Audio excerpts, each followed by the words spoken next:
I know what you're thinking. A carpenter's best friend is his hammer. Well, yes and no.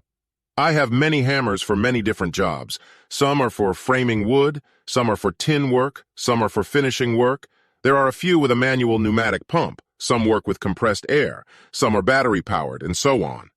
I also have a bunch of saws, crosscut, slitting, trimming, coping, electric, etc. But here's the thing. I only have one utility knife, and I use it for everything. I use it to mark my cuts, sharpen my pencils, cut my strapping, start trimming when I need a clean edge, and when I'm packing coconut cake for lunch, I even use it to pick my teeth. It's with me all day, and I use it all the time. Like my hammers, it has become a natural extension of my hand. For those of you who don't know what a utility knife is, I should explain.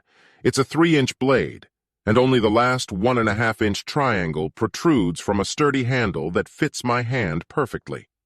The rest of the blade is locked into the handle to give it strength. With a light touch of my thumb, the blade retracts and I can carry it in my pocket no matter what I'm doing. I change the blade regularly to keep it sharp, and I can cut anything I need with it with 1 or 2 strokes of the blade. The versatile knife is my best friend. So why am I telling you this? My name is Carl Cantner and I live in Kensington. I know. I'm Carl Cantner, the carpenter from Kensington. I heard it all the time from my friend Karen, or at least a former friend. After high school, I went to a trade school to learn carpentry. My dad said that if I was going to do it, I had to be the best, and I took my classes seriously. I studied hard. Throughout high school, I continued to date my high school sweetheart, and then worked to get a steady job. I was hired by a local guy who builds luxury homes. I was in love and bought Karen a ring. I was just waiting for the right time to propose. Life was good until everything changed. As with most accidents, it was all my fault. I was feeling confident and working too fast, and that's why I hammered a nail with my battery hammer into my foot, through my shoe. It wasn't life-threatening, but it hurt like a bitch. As soon as my buddies stopped laughing, they bandaged my foot and Henry took me to the hospital. I know, they laughed at my misfortune, but that's what guys do to their friends. They laugh and say, "Stupid asshole," and then they help. I didn't call Karen because I didn't want to bother her. Eventually, Henry drove me home to our apartment, and with a bottle of painkiller to keep me company. Limping, I entered the house. It took me about 10 seconds before I heard the sound that broke my heart. I know it's cliché, but I heard Karen moaning from our bedroom and froze. Then I heard him grunt and rage in a red-hot rage. Anyone who saw me might have thought I looked ridiculous as I limped down the hallway to our bedroom. With each step, the pain got worse, and with each shot of pain, my anger grew. I opened the door, and there she was in front of me, that hairy white ass going up and down. I didn't know who it was. I never found out and never asked. I didn't care. All I knew was that he was sleeping with Karen, and she was obviously enjoying it all. Looking back, I know I was lucky. If I'd had a tire iron, I would have killed him and then gone to jail. If I had a hammer, I would have done the same thing. And you all understand what I would have done if I had a gun. All I had was my all-purpose knife, my trusty all-purpose knife. I watched that hairy white ass go up and down.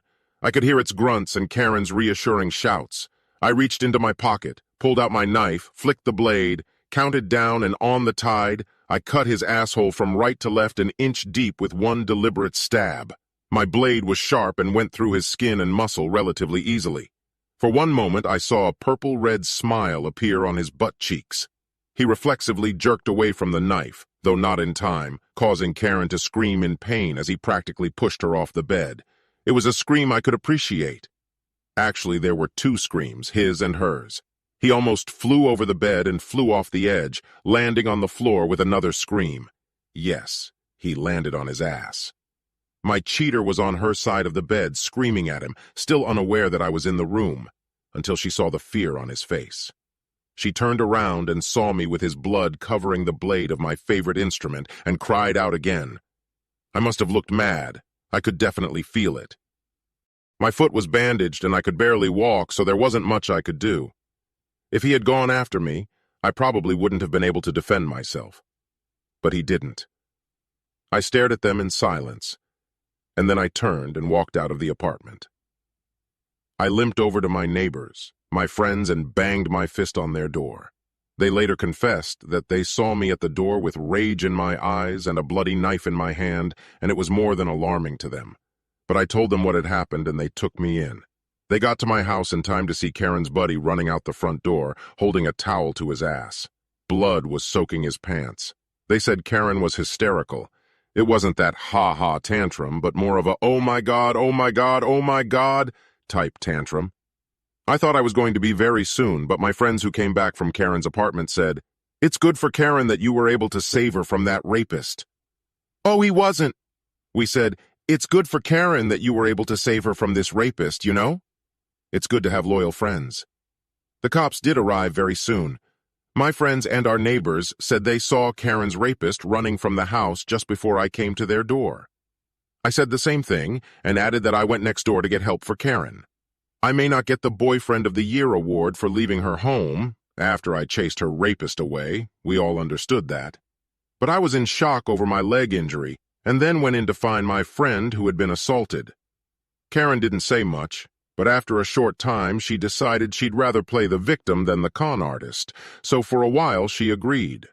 Her buddy told a different story, and when confronted with those words, Karen retracted her words. I don't know if we convinced the police even a little bit that I really thought I'd seen a rape, but they never had any evidence to the contrary. Hey, I was on painkillers at the time. I may have even been in shock. It was an honest mistake. After she went to the police, I was free to dump her cheating ass without arousing further suspicion. The same friends who made fun of my leg helped me leave her house.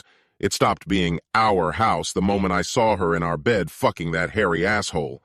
And I went back to my in-laws for a while.